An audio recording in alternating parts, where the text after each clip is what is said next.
miiraati qooddatu takka jira laata. Kanaafan abdii kutee dhiisee Namni maal sirraa barate? gaaffii ta'e wanti natti hafe wanti naaf hin galle yoo jiraate dhimma kana. Miilan ammoo MTP nu jechuu jirta. Abdii waan hin kunneef hin barreesse qaba. Soofteerii haaraa eebbisiistee jirti. Mana farsoo diigne, mana itti alkooliin dhugamu hir'isne, mana itti kitaabni dubbifamu mootummaan nuuf haa ijaaru. Kabajamtoota daawwattoota Maayashoo bakka jirtan maratti nageenya keenya kan jaalalaa isin biraan haa geessu isiniin jenna. Sagantaa keenya kaa odeessa maayaatiin eegallee amma immoo kutaa keessummaa keessatti argamnaati. Akkuma yaadatamu gaa sagantaa Maayashoo baatiiwwan muraasaaf adda citee ture.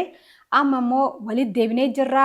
Wal arguu keenyaan hedduu takka gammadeetiin jira. Baga jiraattanii baga wal agartanis jechuudhaan barbaada. An qopheessuun sagantaa kana Harashee Tarafaa Faajjiiti.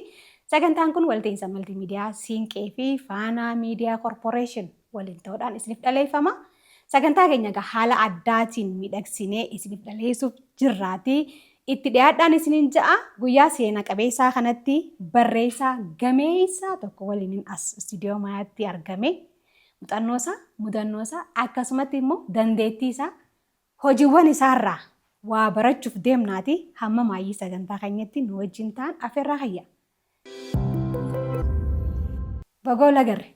Galatoomii. Nama ifi kana wal agarsiisanii waliin barsiisanii barreessaa Eebbisaa Baayisaa Abeetuudha.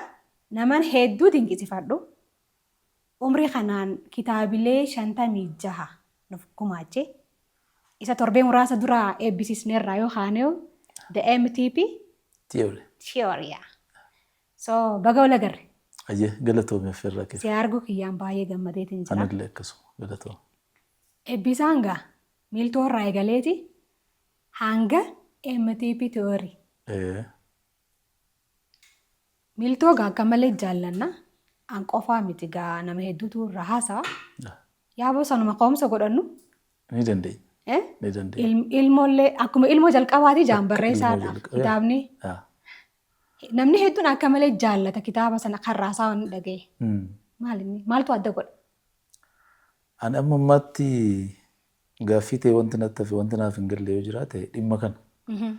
Erga miiltoo maxxansee waggoonni 12 ol darbaniiru kana hunda keessatti kitaaba baay'een barreesse garuu haga har'aa kitaabni akka miiltoo gurguramus jaallatamus nan mudanne. Ani waan sana caaluun fidedheetuma rakkadha garuu achi ga'uu hin dandeenye. Ofuma kiyyaa riikardii wayii kaa'etanii ofuma deebi'ee cabsuu dadhabeedhis. Kanaafuu atuu hin beektu jechuudha sababni isaa. Anuu hin beeku garuu maaltu jira seetee yeroo barreessitoonni addunyaa kanaa baay'een isaanii rakkina akkasii isaan mudateera. Isa jalqabaa gaafa hojjettu uummanni hin jaallataa. Ati sanarraa miila argatteetu kan biraa immoo hojjettaa. Lammaffaa sadaffaa gaafa dhufu immoo akkasa sanaan ta'u. Ati kitaaba gurguddaan hojjedhettee yaaddaa uummanni garuu tolee deesiin fudhatu. Isa jalqaba fudhate sana fudhata. Barreessaan Paawuloo Koyeloo jedhamu ni jira. The Alchemist kan barreesse. The Alchemist yaa. Inni fa'a ammaa The Alchemist booda kitaabota baay'ee barreesseemi. Garuu amma The Alchemist kan jaallatamu amma irraattu barreessi nafe. Baay'ee qaba. Waggaa 2 kitaaba tokko barreessaa ture. Khalil Gibran. Barreessaa baay'ee beekamaa, artistii fakkii beekamaa. Yeroo jalqabaatiif kitaabni inni barreesse The Prophet kan jettu. Kitaaba baay'ee jaalatamtu. Almost bara maxxanfamte keessa gara miliyoona 7 oltu gurgurameera iddoo sanaa jalqabee. Sana hojjeteetu kitaaba xiqqaadha. Waan kana caalu nan barreesse umurii isaa guutuu yaalee kitaaba baay'ee barreesse. Haga har'aattuu inni lubbuun hin jiru garuu kitaabota inni barreesse keessaa kan akka kitaaba sanaa jaalatamu hin jiru. Umarra hin aare inni cirumayyuu aare. Araqeen biyya isaatii dhufu jira. Biyya Arabaatii deemee inni Ameerikaa keessa jiraata. Araqee biyya isaa dhaafichisiisee osoo dhuguu aariidhaan mana cufate. Araakii kan jedhamu jira araqeen Sooriyaadhaa dhufu. Lammii Sooriyaatii namichi. Osoo isa dhuguu osoo jaarsummaatti ba'anii dhiisii misimiidha wanni kun jedhanii dideetti. Tiruunsaa dhumee mana keessatti du'e. Ani aarii nama ajjeesu bira ga'uu baaddus si aarsa yeroo tokko amma kitaaba daandii mo'attootaa jedhu barreessuuf yeroo dheeraa na fudhate. Baay'ee maaliif kitaaba qorannootii baay'ee. Namoonni milkaa'an jennu maaliif milkaa'an waan jedhu kontekstii biyya keenyaa keessatti adda baasuudhaaf waggoota na fudhate nama baay'ee dubbiseera kitaabota hedduun dubbisee kitaaba sadarkaa isaa eeggateen fidee dhufe gaafa yaadu namni isa dhiiseetu miiltoo filata. Sun si aarsa baay'ee. Ta'ullee egaa sababa isaa uummatatu beeka. Uummatni miiltoodhuma jaallata gamma. Hayyee eebbisaan gaa irraa hedduu kitaabilee hankee hoggaan gaggaragalchee ilaalu qorqalbii fi xiinsammurra xiyyeeffatta. Maalirraa? Argitee yeroon gara ogbarruu Oromootti seene kitaabileen gabaarra turan baay'een isaanii asoosama seenaadha. Kitaabota barnootaati. Kana haala kitaabonni qorqalbii kun baay'een hin turre. Amma ni yaadadhutti kitaaba barreessaan seenaa Makuriyaa hiike afaan Ingiliziirra Dammadaamuu kan jettu takka ni jirti. Sana haala garuu barreessaa nama keenya ta'een kan barraa'e hin turre. Ammoo barbaachisaadha jedhee nama. Dargaggoonni onnachiifamuu qabu. Kanaaf waan barbaachisaa kana ofuma maaliif hin yaalle jedheen jalqabee gaafa hin jalqabe immoo achumaan baay'inaan hojjedha jechuudha. Haalli dubbistoonni kee ittiin sii fudhatan akkami kitaaba san yookaan immoo dubdeebina addaa argattee jira kitaabilee hankeetiin wal qabatee? Baay'ee bareedaadha. Ani bara miiltoo maxxansee waan baay'ee ta'uun yaadan ture. Ta'uudhaaf kana yaadu waan baay'een qaba. Maal fa'a? Carraa baay'een qaba sin ture. Tokkoffaa hakiima ta'uun barbaada. Baayoloojiin eebbifame waan ta'eef baayoloojiin ogummaa fayyaatti baay'ee dhiyaata waan ta'eef qormaata fudhadhee meedisinii baradhee dooktara ta'uuf qoramee darbee yuunivarsiitii Dirredawaa nagahee qophiirra ture. Lammata immoo kaawunsilingii waan baradheef digirii koo lammataa kaawunsilingiin carraa adda addaa sii kenna agartee NGO'n baay'ee barbaada waan ta'eef yoo suneef immoo NGO keessa galee hojjechuun barbaadan ture. Sanaa ala immoo yuunivarsiitiitti deebi'ee barsiisaa ta'ee qorannoo hojjechuun jaalladha durumaa kaasee waan ta'eef gama sanaan excel godhee qorannoowwan baayoloojii qoradhee sanaan baay'ee deemuu ture. Kun hundumtuu fuula koo dura turan. Kana gidduutti miiltoon gaafa maxxanfamu raawwadhee wanta ani yaadiintu ta'e jechuun sadarkaa sanatti uummanni narraa fudhate dheen eegne. So akkitti uummanni narraa fudhate baay'ee dhuma na naasisee naasuu duwwaa osoo hin taane miira itti gaafatamummaa natti kenna. Jaalalli uummanni kitaaba sanaaf argisiise ittaansee hojii baay'eetu see eeggatamu jedhee akka na yaadu na taasise. Kanaaf waan hunda dhiiseen gara sanatti xiyyeeffadhe jechuudha. Miiltoo booda kitaaba kallattii jettuun maxxansee kallattiin immoo gaafa bahu miiltoo caalaayyuu jaallatame. Baay'ee dhuma namoonni wal harkaa fuudhanii jaallatanii deddeebi'ee maxxanfame. Sadaffaa irratti I think kitaaba afaan Ingiliziirraa hiikame jireenya kaayyoon hoogganamu kan jedhamu. Kitaaba baay'ee jaallatamaan hiikee gara fuula 483 ture. Kitaaba guddaadha. Sunuu ta'ee uummanni akkuma kan kootiitti gaafa jaallatu egaa waaqni hojii kanaaf na waameera jechuudha. Achumaan keessatti hafe jechuudha. Achumaan keessatti. Rakkoon ogbarruu inni takka seentee keessaa bahuu hin dandeessu. Gassi hin dhiisu. Yoo barreessuudhaaf hin uumamne ta'e tarii miira kee ilaaltee itti seente yoo ta'e barreessaa ta'uu dhalate ta'uudha yoo baatte keessaa bahuu dandeessa. Kaayyoo ta'e tokkoof kitaaba tokko maxxansite tarii kaayyoon kee maallaqa argachuudha yoo ta'e nan eebbisiisa jettee kitaaba fuula 100 barreessitee girri uumtee eebbisiiftee waan argattu fudhattee deemta. Maaliif ati silumaayyuu barreessaa miti mire. Barreessuun dhalatte yoo ta'e garuu takkaatti seentee bahuudhuma hin dandeessu. Eebbisaan ni barata. Ni barreessa. Kitaaba hedduu akka dubbistu immoo quban qaba. Dhiiroo za'aa 24 irra dabalataan yeroon siif kenname jira siif addatti. Hiriyaan kiyya tokko jira yeroo hundaa maal jedha. Osoo yeroo ofirraa kutanii namaa kennuun liqeessuun danda'ame guyyaatti za'aa 8 kenneetiin ishee sana immoo rafaan nan rafaa'e. Jechuun akkitti namaa kennamutu jiraate jedha. Maaliif yeroo keetti baay'ee fayyadamta waan ta'eef kan koo akkuma kanatti hanqisaasessaa wala waan ta'eef siin kennan ture. Garuu rakkinni isaa yeroo namaan kennamu jedha. Argitee hundi keenya sa'aatii 24 qabna. The MTP Theory kitaaba jedhu dubbistee taati. Sana keessatti xiyyeeffannaa guddaa kanan kenne yeroodhaa fi yeroon qabeenya guddaadha. Qabeenya koo kan akkamittan fayyadamaa isa jedhu sirriitti ikonomikali yoo fayyadamne baay'ee bal'aadha. Sa'aatii 24 jechuun baay'ee gahaadha. Waan baay'eetu hojjechuu dandeessa. The MTP Theory boodatti deebina gaha. Tartiibaan itti dhufna jeeti kabajamtoota daawwattoota keenya Sagantaa keenyaan warraa buufachaa jirtanii irraa barataa jirtan jeetii yaada. Keessumaan kiyyaarraa barreessaa kitaabilee 56 ol kan ta'e Ibsaa Baay'isaati. YouTube Maayaa TV Show like subscribe gochuu hin dagatinaan isiniin jaa itti dhiyaadha. Barreessaan daadarkaa hedduu keessa dabra. Kaawwala fedhiin akkuma jirutti ta'e kitaabni san qorannoo barbaada taanaan qorachuudha qaba. Waa uumeedha taanaan sagal barreessee, sagal ciree, sagal irra deebi'ee, gulaalee, gulaalchisee kana hunda keessa dabraa mire. Achi immoo daadarkaa maxxansuudha jira. Achi immoo akkamitti magaala baasaa. Yeroo tokko gaafii natta. Kun hundi osoo jiru kitaaba 56 jechuun waan safaadhaa miti. Muuxannoon kee maal fakkaata? Muuxannoon koo ani akkuma jalqabeen natti to'ee uummanni baay'ee waan na jaalateef jaalala uummataa miira sana argeen anis itti daddabale. By the way, waggaa 10tti ji'a 2 kitaaba takka maxxansaa ture.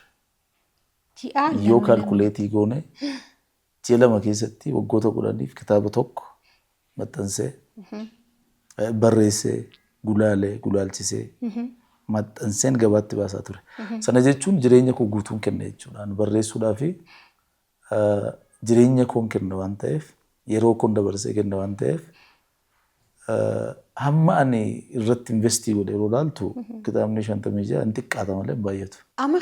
Ati amma kitaabni 56 kun naaf salphaadhaa jette. Namoo akkuma abbaati. Kun immoo raajiitti ta'uu danda'a.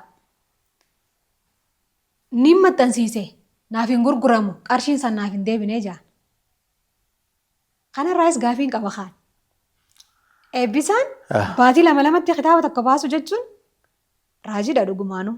Biyya kana keessatti haala qabatama jiruun jechuudha. Maal jettaan ati? Daawwattoonni sirraa eegan deebii kana. Maxxansee namuu gabaatti dhiyeessuuf mirga qaba. Wanti daangessu tokko iyyuu hin jiru. Barreessuu fi maallaqni jiraannaan inuma maxxansitaa garuu ani yeroo baay'ee wanta ni haasa'u ammi ati dhiibbaa uumuu dandeessu amma dubbiste malee amma barreessite miti. Galatoome.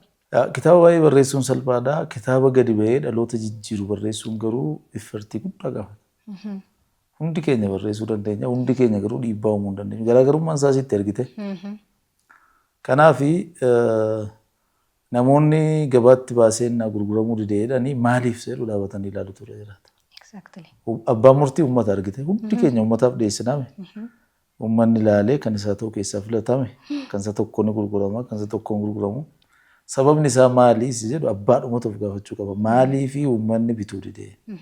Je'ee of gaafachuu. Argitee ati waan barreeffama ammaatti jiru irratti vaalii wayii dabaltu taanaan siluma maxxansuun sirraan ture. Eebbisaan amma kitaaba kana booda maxxansuu qaba jechuun waan inni kana dura hin barreessin ta'e tokko rakkinni wayii jira jechuudha. Rakkina sana kan inni furu yoo ta'e uummanni dirqameeti bita. Dirqamee jechuudha. Awwala hoggaanii fi yoo jalqaba irratti kitaaba barreessuu eegaltu. Miiltoon booda namuu bilchaachaa dhufaa mire haalumti uummanni keenya yoo dubbisaan ittiin fudhatu adda addummaa qabaatu illee kitaabileen kiyya hangana dhibbaa uummanni jaallatamummaa gonfachuu danda'an jettee yaaddee turte. Dhugaa dubbachuu fi sadarkaa kanatti ta'a jedhee yaadne malee akkan kitaaba salphaan barreessine nan beekan ture. Maaliifan beekaa dubbisaan ture. Baay'een dubbisaan ture. Yuunivarsiitii keessa yeroon ture baayoloojiin baradhaa garuu saanduqni kiyya kitaabaan guutuudha. Waan abbaan kun ergu baay'ee isaa kitaabaan ittiin bitan ture magaala ba'e. Kitaaba biteen fidaa isa booddee lookerii kiyya keessa naqa. Niin dubbisaa. Harka tokkotti kitaaba baayoloojiin dubbisaa. Harka tokkotti immoo personal developmentiin dubbisan ture. Ijoolleen bakka qo'annutti natti kolfu kana keessa qormaanni sii dhufaa naan jedhu. Ani yeroo sana fageessee wanta ni yaadu waan jiruufi of qopheessaatiin ture jechuudha. Addunyaa hojii keessa seenee waggoota utuu miiltoon barreessiin waggoota 2-3 fi I was voracious reader. Mana barumsaan keessatti baradhu keessatti namoonni hunduu sanaan na beeku. Yeroo boqonnaa gadi taa'ee namoota wajjin haasa'uun ture. Yeroo hunda kitaaba tokko korra jira. Daqiiqaa 40 barsiisee ba'ee daqiiqaa 40 boqonnaa yoon qabaan isheen qisaase sun ture. Dhagaarra taa'ee nachiiqee muka jala taa'een kitaaba dubbisan ture. Namoonni tokko tokko akka waan sammuun koo rakkina qabutti yaadu istaafi. Haalli namoota wajjin hariiroon qabu waan ta'eef. Halkan guutummoo dubbisaa waan buluuf iji kiyyaa barbaree fakkaata. Kutaa seenee wal keessa dha'ee akka carraa 9-10 ture wanni barumsaan keessatti ramadame. Kutaa 10 seenee tooppikii kutaa 9 barreessaa ture. Kutaa 9 seenee immoo 10 fidaa. Maaliifi wal na jalaa dha'a waan ta'eef. Barattoonni baay'ee na jaallatu. Yaadannoo wayii harkatti qabadhee kutaa seenee hin beeku. Akkasitti dubbiseen dhaqee barsiisa. Gaafuman kan kutaa 10 barsiisutti ka'u nuyi 9 naan jedhu harka baasanii. Dhiifama gaafaddan jijjiiraa. Sana hunda maaliifi barsiisaa keenya isaa jimaa qama'uu naan jedhu. Sanaan na beeku. Anaa garraa jimaa qama'ee hin beeku jireenya koo keessatti. Ija koo ilaalanitti akkas naan jedhu. Anuma gaaffii itti deemu san irra naa dhufte. Sun hundumtuu gatii ani baasaa ture maal ta'uudhaaf barreessaa dhiibbaa uumu ta'uudhaaf. An barreessaa yoon barreessaan taataanaan barreessaa gabaatti ba'ee kufu ta'uu hin barbaadu. Hojii barreeffama keessattis haa ta'u hojiiwwan aartii hedduu keessatti namni waan isa onnachiisu yookaan waan isa mirqaansu barbaada. Eebbisaa maaltu isa onnachiisa dhiiroo? Kaayyoosa. Kaayyoon qaba. Yeroo hundaa gaafa gadi taa'ee barreessu waan ani fuulduratti ilaalu tokko hin qaba. Bakka hin ga'u barbaadu hin qaba beektee. Mul'ata gurguddaa hin qaba. Yeroo hunda sana yaadaa waan an barreessuuf an kan na onnachiisu mul'ata koo qofa. Kana ala waan jireenya kootti dabalee waa dhugee, waa nyaadhee, waa qama'ee inspaayirii ta'a waan jedhu ammarraatti hin qabu. Yoo baay'ate buna gaafa na dhabu buna dhugaa. Buna alaa wanti araada natti ta'u waan tokko hin jiru. Kitaabni kun bahuu hin qabu. Barreeffamuu hin qabu. Eega fixee booda kitaabni ati dhiste jira? Jure. Barreessee fixee maxxansuudhaaf murteessee booddee irra deebi'ee gaafa dubbisu ganna jalaa bu'a. Gaafa gadi bu'u waan dhiisa. Kitaaba 2-3 qaba kompiitara koorra jira. Maaliif ilaalee nama daalu yoo jedhe yookaan immoo hojiin kanaan dura hojjedhee gadi ta'ee ni yaadataanaan barreessu. Maxxansiisu. Hayyeekaa kabajamtoota daawwattoota Maayaa Shoo sagantaan kun walta'iinsa maltiimiidiyaa Siinqee fi Faanaa Miidiyaa Koorporeeshin waliin ta'uudhaan isiniif dhaleeffamaatiin jira. An qopheessuun sagantaa kana Harashee Tarafaa Faajjiiti. Keessummaan keenya har'aa immoo barsiisaa barreessaa ogdaneessa kan ta'e Eebbisaa Baay'isaa Abeetuuti. Isa wajjin turtii taasisaa jiru waa hedduu irraa barachaa akka jirtan abdii guddaadhaan qaba. Ammallee itti dhiyaadhaan affeerraa hayya. Itti fufna. Barreessaan tokko yoo xiqqaate nama akkamii ta'uu qaba jettee yaaddaati? Barreessaan tokko yoo xiqqaate dubbisaa ta'uu qaba. Inni dhumaa dubbisaa ta'uu qaba. Nama kitaaba dubbisu an barreessaadha jedha. Namni kitaabni harka isaa irraa dhabamu yoo jiraate inni barreessaa miti. Lammata immoo nama itti gaafatamni itti dhaga'amu ta'utu irra jiraata. Hawaasa isa kaan irra nama itti gaafatama fudhatee jireenya hawaasaaf fakkeenya ta'uu danda'u qabaachuu qaba jedhee ni yaada. Kun pirinsipilii kooti. Sadaffaa immoo nama araada irraa bilisa ta'e jireenya araadaan hoogganamu arguu hin fedhu argite. Dhaloota keenya keessatti immoo wanti bal'atee mul'atu isa kana yeroo baay'ee wanti nama mudatu namuu waa tokko saabistaansii wayiituu hin fudhatiin hojjechuu hin danda'u. Inni kun baay'ee na yaachisa. Kanaaf araada kamirraayyuu bilisa kan ta'e naamusa kan qabu fakkeenya kan ta'uu fi ammoo dubbisaa ta'uu qaba jedhee ni yaadaan. Pirinsipiliin koorri jalqaba isaan kan. Hayyee. Mata dureewwan kitaabilee hankee hoggaanin irraa lallaalu pirinsipilii kitaabni tokko yookaan hojiin uumee tokko qabaachuu qaburraa xiqqoo naf fagaata. Ani akka yaadatti jechuudha. Akka gaafittis ta'uu mala. Tokko hedduun isaanii akka himaafaa ta'u yeroo tokko tokko. Fakkeenyaaf gatiin namaa meeqa? Gatiin biyyaa meeqa? Itti fufnaa mire hedduudha. Jijjiiramni akkana. Keessa isaa kitaabichi bareedaa ta'eeti mata dureewwan isaa yeroo tokko tokko dheeraataniiti himaa fakkaachuudhaaf barbaadan. Ati akkamiin ilaalta kana? Akka nama waa hedduu barreessite akka mata duree gaafa filadhu yookaan baay'ee salphaa kan ta'e kan namni hundumtuu yaadachuu danda'u. Murteessaadha baay'ee. Kitaaba barreessitee mata dureen badeennaan kitaabichi hin badan. Namni gara kitaaba sanaatti kan harkisee kan nama galchu humna mata duree keetii. Mata dureen kee hin taane taanaan namni keessa isaa seenee ilaaluu hin danda'u. Kanaaf sanarratti baay'ee yaada. Kanaaf waa lamaan fayyadama yookaan jecha tokkoon fayyadama. Miiltoo, kallattii yookaan jecha lama yookaan jecha sadii. Amma isaa jarri sanatti tolanaan. Yoommoo dheerachuu qabata immoo yaada namaa keessaa gaaffii wayii provookii gochuu qaba. Waan ta'e tokko suspense nama gochuu tureera. Gatiin namaa meeqaa gaafa jettu gabaan namni itti gurguramu hin jiru bire. Bara durii bara daldala garbaa tureera. Amma garuu lafti namni itti gurguramu waan hin jirreef maal jechuu barbaade jedheetu gaaffii nama keessatti ta'a waan ta'eef gaaffii sanaaf deebii argachuudhaaf namni dirqisiistee tokko kana dubbisu goota jechuudha. Gatiin biyyaa meeqa gaafa jedhamu maal jechuu barbaade? Biyya eessatti gurguramu? Gabaan biyya itti gurguramu hin jiru. Namni kun maal jechuu barbaade? Inni jedhu gaaffii kaasa waan ta'eef mata dureen ati filattu yookaan salphaa ta'ee miidhagaa ta'ee nama hawwachuu qaba. Miira keetti irratti hundooftamoo magaalaa irratti hundoofteeti mata duree san kan mokkaastu ati irra miira koorrattan hundaa. Miira koorrattan hundaa maal yoon jedhe gaariidha. Ergaa kitaaba kanaa naaf ibsuu kan danda'u mata duree maali seedhu yaada. Sana booddee jireenya koo keessatti wanti baay'ee na rakkisu barreessuu miti mata duree filachuudha.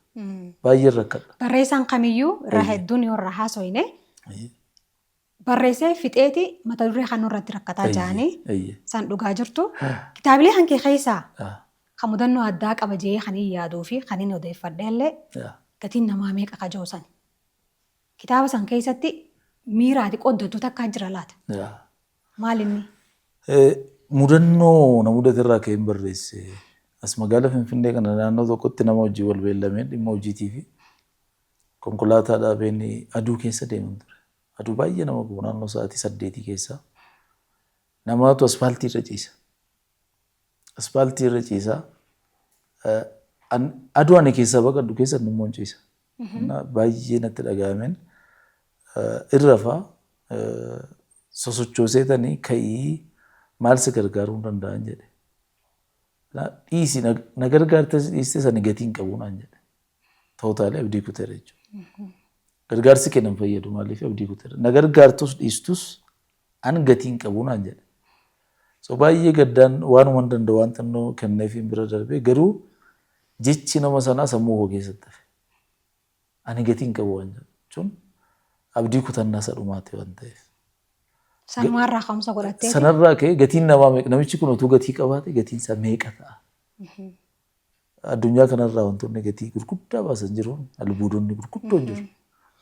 Amma antiimaatir waan jedhamu giraamiin tokko doolaara Ameerikaa tiriliyeena 62.4 bitama. Giraamni tokko tiriliyeena meeqa? Almost kana gaayoo tilmaamne bajetni bajeta biyya meeqaa ta'a? kan biyyoota Afrikaa walitti hidhame giraama tokko bitu. Wanta akkasii jira addunyaa keenyarraa. Amma ammaatti kana caalaa gatii kan qabu hin jiru. Kan namaa namni sa'aatii 8 asfaaltii irra ciisu waan nyaatu dhabee waan dhugu dhabee namni gatiinsaa baay'ee gaafa gadi bu'u baay'ee hin gaddee so namni gatii qabaachuudhuma qaba. Vaaliyuu qabaachuu qaba. Gatii gaafa jennu hankeenya rakkinni isaa piraayisiis gatii jenna afaan Oromoo keessatti vaaliyuus gatii jenna. Namoonni yeroo tokko tokko hin qoosu jechuun gatii gabaa baasnee waan gurguruuf jennutti fakkaateetu qoosu. Garuu an kan hin gaafachuu barbaade vaaliyuu isaati malee piraayisii isaa birrii doolaariidhaan miti. So mudannoo sanarraa ka'ee kanan barreesse. Hedduu takka galatoomi. Miilan ammoo MTP nun jechuu jirta. The MTP theory. Akka irraa haasoo hin fedha. Bu'uurri isaa maali? MTP jechuun mataan isaa? MTP theory'n cuunfaa kitaabotaan afaan Oromoon barreessiti. Amma namoonni waan haaraa waan fidee dhufetti fakkaata. It's everywhere in my book by the way. Kitaaba koo keessa MTP theory kitaabuma koo keessatti argita. Miiltoo keessatti waa'ee sammuu namaa barreesseera. Waa'ee yeroo barreesseera. Waa'ee walitti dhufeenya nama wajjin qabnu maal gochuu akka qabnu communicationii barreesseera. MTP theory'dha miiltoon. Dhuftee immoo gaafa daandiin mo'attoota akkasii. Guddinni akkana kan jedhu akkasii. Kanaaf waan haaraan fidee dhufeetu hin taane barreeffamoota afaan Oromoodhaan barreesse haayipootesisii godheeni gaafa afaan Ingiliziitti fidu sadarkaa isaa xinnoo ol butee sadarkaa tiyoorii ta'uu danda'a waan ani itti amaneef. Isa kana sodaan qaba gaaffii kaasa jedhee waan ta'eef. Namni tiyoorii gaafa teettu baay'eedhuma sodaata namni. Tiyoorii gurguddaan jira saayintifik tiyoorii hin jiru miti kan akka kan Albert Einstein jira. Tiyoorii of relativity. Theory of evolution jennee kan baranne kan Charles Darwin jira. sana wajjin walitti qabsiisaniitu sadarkaa sanatti attamitti namni keenya gurraachi Oromoon sana hojjetadhanii naa yaadda'u. Tiyoorii jechuun waan adda ta'e miti. Yaanni kee ulaagaa ta'e tokko guutuu hin danda'a taanaan tiyoorii jechuudha dandeessa. Uumaa rakkoo hin qabu. Tokkoffaa clear constructii qabaachuu qabda. Waan irraa haasoftu waan ifa ta'e waan sirriitti ibsuu dandeessu qabda. Ani waa sadiin qaba kitaaba sana keessatti. Sadeen. Mind, time, people. Kana sadan hin qaba. Lammaffaa tiyoorii ta'uudhaaf ulaagaan ati guutuu qabdu it has to be universally applicable. MTP tiyoorii saba kam keessatti biyya kam keessatti universally walqixxee hojjeta. Afrikaa keessatti tokko, Ameerikaa keessatti, Awustiraaliyaatti bakka hunda namni jiru walqixa irraa fayyadamuu danda'a. It's universally applicable. Sun tiyoorii taasisa. Sadaffaa immoo hypothesisii qabaachuu qaba. Hypothesisii mataa kiyyaa qaba. Maaliin jedhee sadan kana walitti daaneetu milkaa'ina bira geenyaan jedhe. Ati waan barbaadde haa ta'u hujuun kee eessa ga'uuf karoorsi bakka karoorsite sana ga'uudhaaf garuu MTP sadan isaa irratti investii gochuu qabdaadha argumentiin kun. Hin ta'u namni jedhu yoo dhufe ani sammuu koof yeroo koo duwwaa fayyadamee milkaa'uu hin danda'a namni yoo dhufe sana yoo naa mirkaneesse tiyooriin koon kufaa kan isaa fudhannaa jechuudha. Kanaafuu daawwattoonni keenyallee dubbisanii qeequu danda'anii lakki akkasii miti ja'anii immoo kitaaba biraa irraa barreessuu danda'anii angaruu dhiyeessee jiraadha. Dhiyeessee jira. Galatoomi. Akka maayyiitti guyyaa san eebba kitaaba hankee san irratti jechuudha. Soofteerii haaraa eebbisiistee jirta jechuudha yookaan laanchi gootee jirta. Mee gabaabsiti irra nu kaa'i. Soofteeriin san websaayitii haarawaa mealtof.com jedha. www.mealto afaan oromoon guuttee barreessiteetu f itti dabaltee mealto.com kan jedhu filannee turre akka carraa nu jalaa qabameera. Already bitameera waan ta'eef doomeenii sana argachuu hin dandeenye. Kanaaf f itti daballee mealtof.com jennee fudhannee websaayitii sana gabaatti kitaabota gurgurru. Kitaabota attamitti gurgurraa ankoo duwwaatu hin taane kan barreessitoota isaan kaanis achirratti gurguramuu danda'a. Namni akkuma nama feesbuukii banatu seenee piroofaayilii mataa isaa banatee kitaaba qabu gabaatti baasee gurgurachuu danda'a. Nu wajjin wanti wal argisiisu hin jiru. Bakka barbaade taa'ee kitaaba isaa gabaatti dhiyeeffatee PDF'dhaan baasee gurguratee waan argate immoo kallattiidhaan achirraa gara akkaawuntii baankii isaatti maallaqa isaa baafachuu danda'a jechuudha. Baay'ee itti fayyadamuuf baay'ee salphaadha. Akka barreessaattis akka dubbisaattis seenee fayyadamuu danda'a. Akka Amaazoon jechuudha moodela Amaazoon. Amaazoon irraa kitaaba bitannaa kitaaba duwwaa miti waan baay'ee bitamaa mire. Gara fuulduraa weebsaayitii kana guddisaa deemnee uffata aadaa irratti gurguru, nyaata aadaa irratti gurguru. Namni waan qabu irratti akka dhiyeessu goone guddisaa deemuudhaaf amma garuu kitaaba irraa kaane. Kanaaf barreessitoonni keenya kun carraa gaarii qabatee dhufee yaada. Namni kitaaba barreessee maxxansuudhaaf kan itti ulfaatu yoo jiraate achirratti maxxanfachuu danda'a gatii baay'ee salphaadhaan. Kanaaf ana qofa otoo hin taane akka barreessitootuma biyyattiif carraa gaarii fidee waan inni ittiin maxxansifadhuun dhabee hard copy isa jennu kana kabarame sanirraa haala salphaatiin kitaaba barreeffatee manaa qabu sanillee PDF godhatee websaayitii sanirra haayyatee irraa sharafachuu danda'a jechuudha. Hedduu takka galatoomi. Uummanni kiyya yookaan dubbistoonni kiyya qixa na hubachuu qabaniin na hubatanii jiran jettee yaadda. Ati immoo akkamitti akkasii hubatan barbaadda? Iyyaadu. Maaliif ani yaadu kitaaba 56 barreessee eebbisaan jedhama. Kitaaba 5tu gabaarra jira. Kitaabni 51 gabaarra hin jiru. Kitaabni namni baay'ee jaallatu kitaabonni gurguddoon afaan Ingiliziirraa ni hiikee hin jiran. Maaliif hin jiranii namaatu na hubanne, hawaasni na hubanne, mootummaan na hubanne osoo nu hubatamee jiraadhe hojiin kun gabaarraan badu ture. Ana caalaa quuqamee hojii kana dhalootaan ga'uun kan irra ture mootummaadha. Hawaasatu walitti dhufee kitaabota kana iyyaafachuu qabaa ture. Amma garuu akkuma seenaa wayii eebbisaan kitaaba mas barreessee jechuurra kan darbe kitaabni gabaarra hin jiru, dhaloonni argataa hin jiru.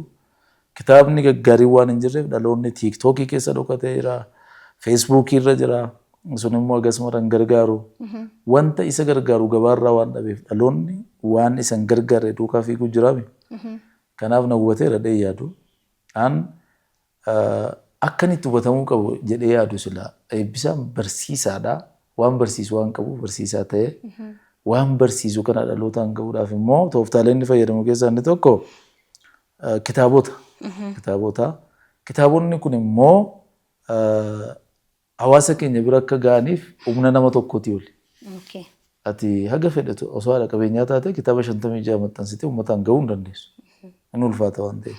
Kun humna dhaabbata ta'uu si gaafata argite. Dhaabbata guddaa ta'uu si gaafata kitaaba 56 maxxansuudhaaf. Kanaaf akka kanatti na hubadha. Kitaabni koo gabaarra hin jiru. Bara kootti abjuu koof jiraadheera jedhee yaada. Abjuun koo garuu akkan yaadetti uummata bira gahaa hin jiru waan ta'eef na hubadhaa jechuun barbaada. Abbootiin qabeenyaa na hubatanii, mootummaan na hubatu, hawaasni na hubatee kitaaba koo ayyaafatu jechuun barbaada. Asuma irratti barreessitoonni gameeyyii addunyaarra jiran keessumattuu qorqalbii fi xiinsammuu irratti barreessan yeroo hedduu leenjii fa'aa kan nan argina. Kana yaaltee beektaati? Yaalii beeka.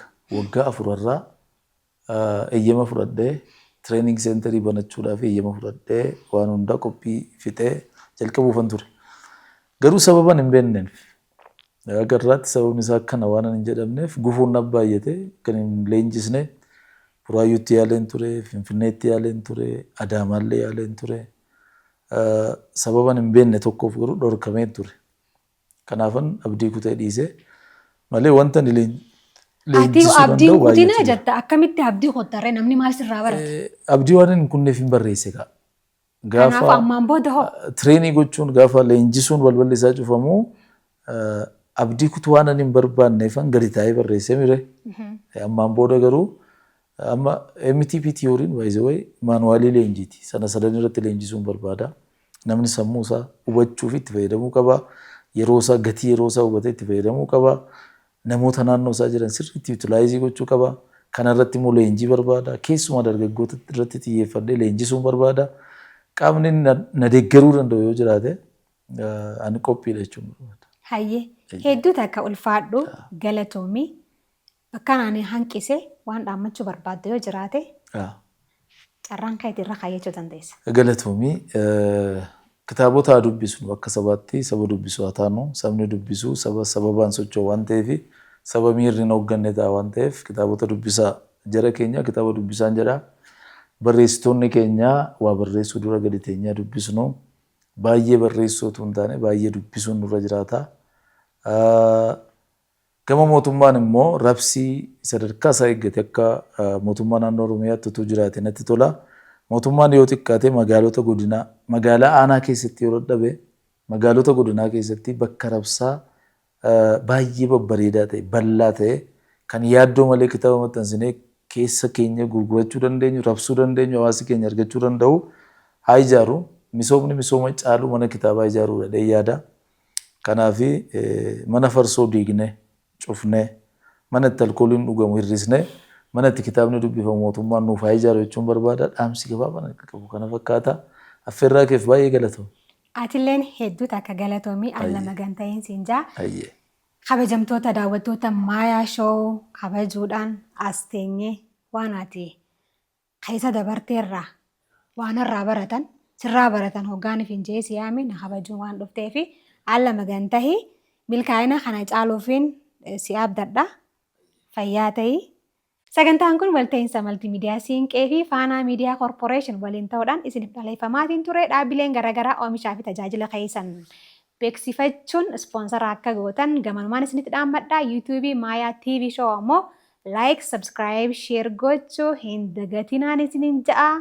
Hamma torbaanitti torban gaarii fayyaa ta'a.